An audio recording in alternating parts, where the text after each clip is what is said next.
This is not breaking news. This is not a scandal. This is not about one person. This is about something quieter, something more dangerous.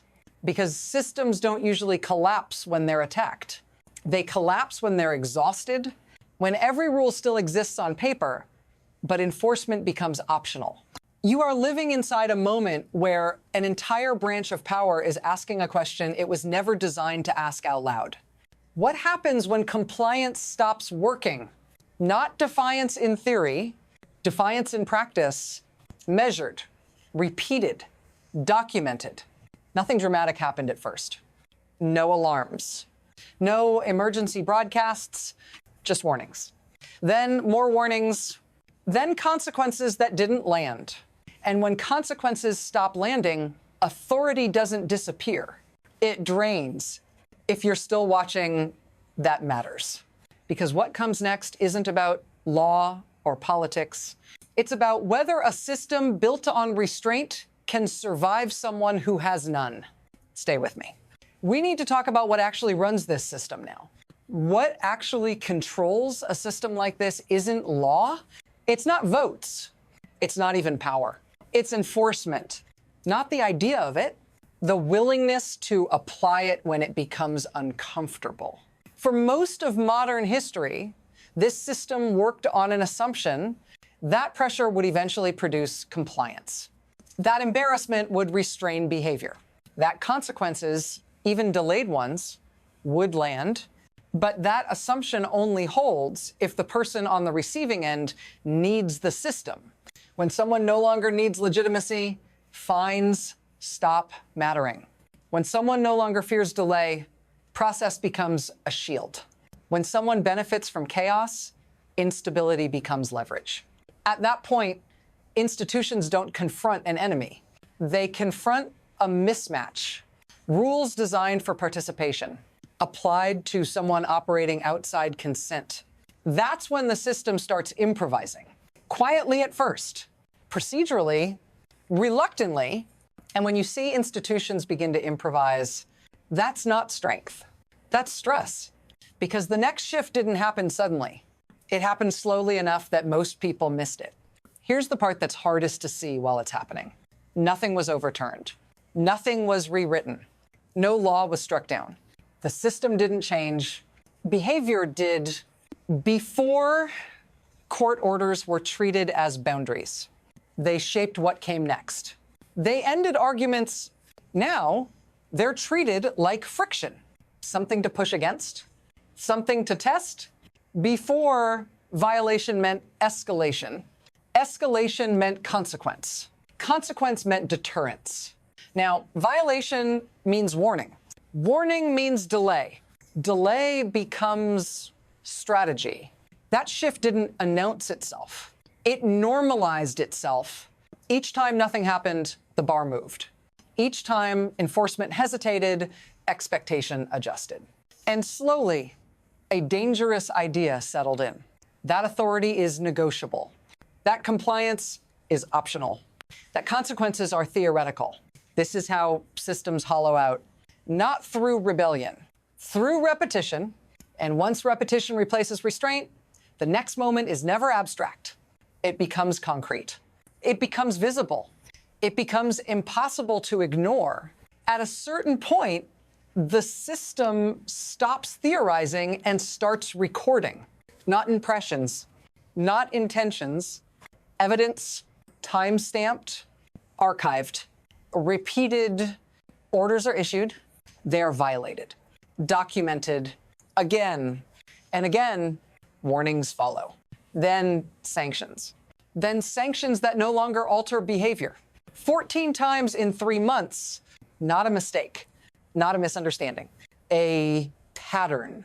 And this is where the shock arrives, not as spectacle, but as procedure. A federal judge reaches the edge of her authority and doesn't dramatize it. She inventories it. Every tool used, every escalation attempted, every option exhausted. Then she does something the system almost never does. She stops pretending this can be contained inside one branch. She transmits the record, all of it, upward, not as commentary, as a demand. If you think this is about punishment, you're already behind. This is about survival, because once a judge formally declares enforcement failure, the question isn't what happened, it's what happens next. And the answer to that is not calm. Here's the mechanism most people never see. Courts don't run on force, they run on compliance. A judge issues an order assuming it will be followed. Not because she can overpower the defendant, but because the system assumes obedience is rational. That assumption is the hinge. When fines are absorbable, they become fees. When contempt has no teeth, it becomes theater. When delay favors the violator, time itself becomes a weapon. And suddenly, the burden flips. The court has to prove seriousness. The violator just has to keep going. This is where damage concentrates. Not on the person breaking the rules, on everyone else still following them. Other defendants watch, other courts hesitate. The standard quietly erodes. Who benefits? The actor who thrives in ambiguity. Who absorbs the cost?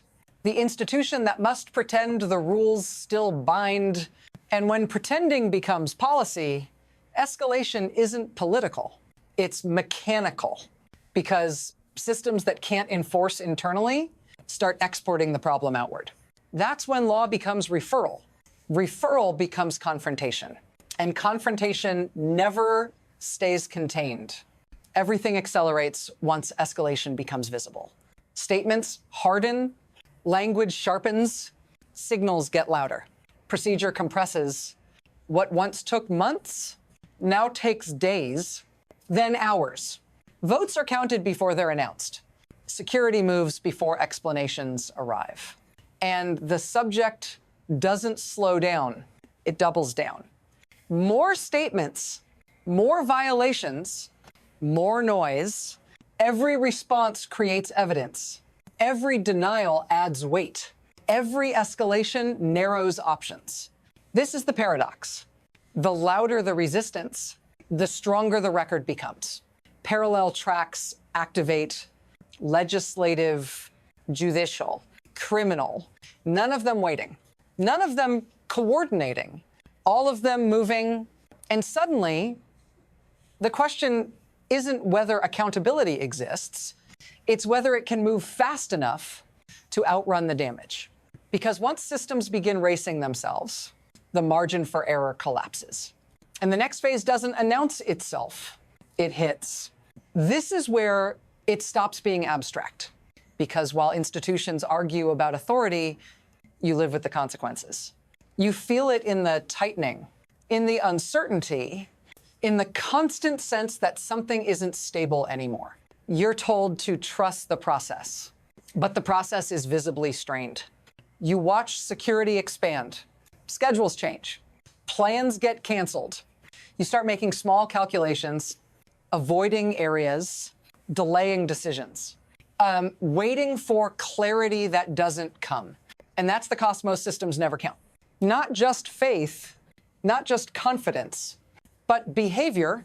When people begin adapting to instability, instability wins.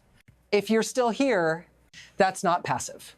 It means you sense what's at stake, because this isn't about one outcome. It's about precedent.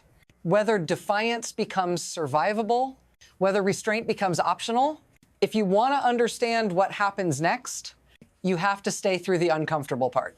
Because what spreads from here doesn't stay personal. The moment a system shows strain, others start measuring it.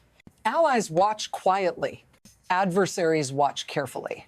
Because instability is information. When enforcement falters at the center, pressure appears at the edges. Markets hesitate. Diplomacy slows. Commitments are reevaluated, not announced, adjusted. The signal being read isn't about law. It's about reliability. Can decisions hold? Can agreements survive pressure? Can authority still be executed? When the answer isn't clear, systems hedge. That hedging ripples outward. Supply chains tighten. Security postures shift. risk calculations change, and none of it waits for resolution. Because uncertainty doesn't pause for clarity. It compounds. This is how internal breakdown becomes external leverage. Without a single shot fired, without a single treaty broken. And once the outside world begins adapting, the return path narrows. What comes next doesn't depend on one vote. It depends on momentum. From here, the system has three possible trajectories. None of them clean.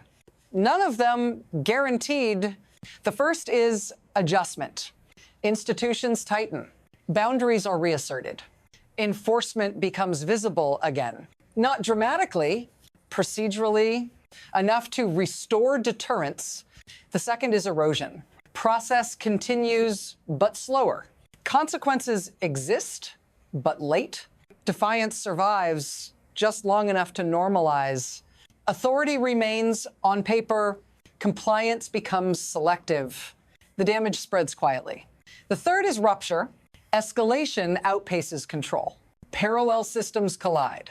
Legitimacy fractures under pressure. Not because rules vanish, but because too many actors stop believing they matter. Here's the uncomfortable truth. The system doesn't choose the path. Behavior does. Every response, every delay, every escalation shifts weight, and the future doesn't arrive all at once. It accumulates. Right now, all three paths are still open. That won't last because momentum is already forming. And once it locks in, there is no neutral outcome. Only consequences. There's a temptation at moments like this to look for reassurance, to believe that because the system has survived before, it will survive again. That history guarantees durability. It doesn't. History only shows stress points. What happens next won't be decided by outrage or loyalty or